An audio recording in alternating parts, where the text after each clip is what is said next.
আজকে সকালে যখন মর্নিং ওয়াকের নাম করে ছাগল চড়াতে গেছিলাম, ঠিক তখনই কিছু দাদাভাই দিদিভাইয়ের সঙ্গে দেখা। তারা তো আমাকে দেখেই কোনো রকমে গুড মর্নিংটা বলেই শুরু করে দিয়েছে। দাদা খাসি বানাও, খাবো। দাদা খাসি কবে হবে? দাদা দুপুরে লুঙ্গি পরেই যাব। আরে আজকে তো বৃহস্পতিবার, খাসির দোকানদারই তো ঝাঁপ বন্ধ করে মাসির বাড়ি বসে আছে। এবার বলুন দেখিনি কি করে বানাই। তবে কোনোদিন বানালে আপনি লুঙ্গি ছাড়াও আসতে পারেন। তবে আজকে যে জিনিসটা বানিয়ে খাওয়াবো, একে তো আমি আমার ভাষায় অমৃত বলি। আচ্ছা আচ্ছা, রেসিপিকে টেক্কা দিতে পারে, এই দিয়ে একবার ভাত খাওয়া শুরু করলে না, অন্য রেসিপি আপনার পেটে ঢোকাতে পারবেন কিনা সন্দেহ আছে। কি জিনিস বানাবো দেখবেন নাকি? আসুন তাহলে। সবার প্রথমে যে কাজটা করতে হবে, এখন 20 টাকা প্যাকেটের পোস্ত পাওয়া যায় 2 প্যাকেট, আর 5 টাকা প্যাকেটের ভাজা বাদামও পাওয়া যায় 2 প্যাকেট। সামান্য জল দিয়ে এটাকে ভিজিয়ে রাখুন 10 মিনিট। এই 10 মিনিটের মধ্যেই আপনাদের ফ্যামিলির আন্দাজ মতো পটল আগা মাথা কেটে দিয়ে খাপছাড়া ছোকলা ছাড়িয়ে মাঝখান দিয়ে একটা টুকরো করে জলে ভালো করে ধুয়ে ফেলুন। 10 মিনিট মতন হয়ে গেছে। এবার ওই পোস্ত আর বাদামটাকে মিক্সিং জারে ফেলে ভালো করে পিষিয়ে দিন। এবারের মধ্যে আপনাদের ঝাল অনুযায়ী কয়েকটা কাঁচা লঙ্কা মাঝখান দিয়ে ফাটিয়ে দিয়ে সবকে একসঙ্গে ভালো করে পিষিয়ে ঠিক এই টাইপের হবে। কাঁচা লঙ্কার ছাল যদি একটু দেখা যায় তাতে কোনো অসুবিধা নেই। মশলা রেডি। এবার এটাকে একটা ধার উঁচু বড় থালায় ঢেলে দিন।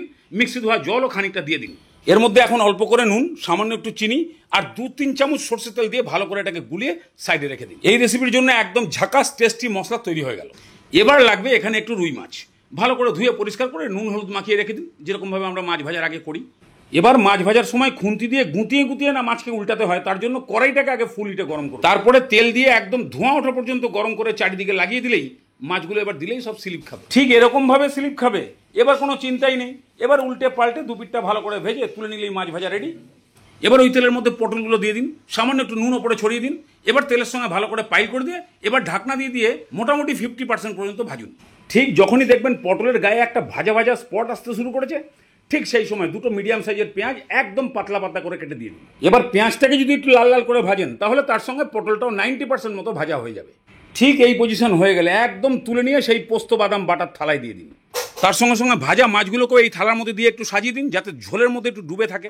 থালা রেডি। এবার একে বিরিয়ানির মতো দম দিলেই টেস্ট একদম অথেন্টিক হবে। তাহলে কি করবেন?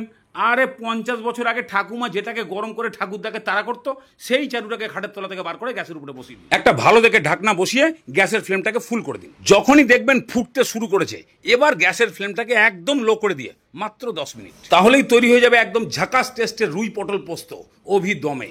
এবার ভাত পাতে ফেলুন আর মেখে মুখে মজা নিন। ওহ, পটল তো একদম হিটে মোমবাতির মতো গলে গেছে। সবাই মাখন বলে তো, ওই জন্য বললাম না। বাদাম পোস্ত মাছের ফ্লেভার পুরো একদম পটলের ভেতরে অন্ডকোষ পর্যন্ত ঢুকে গেছে। আর গ্রেভির ব্যাপারে তো কোনো কথা হবে না ভাই।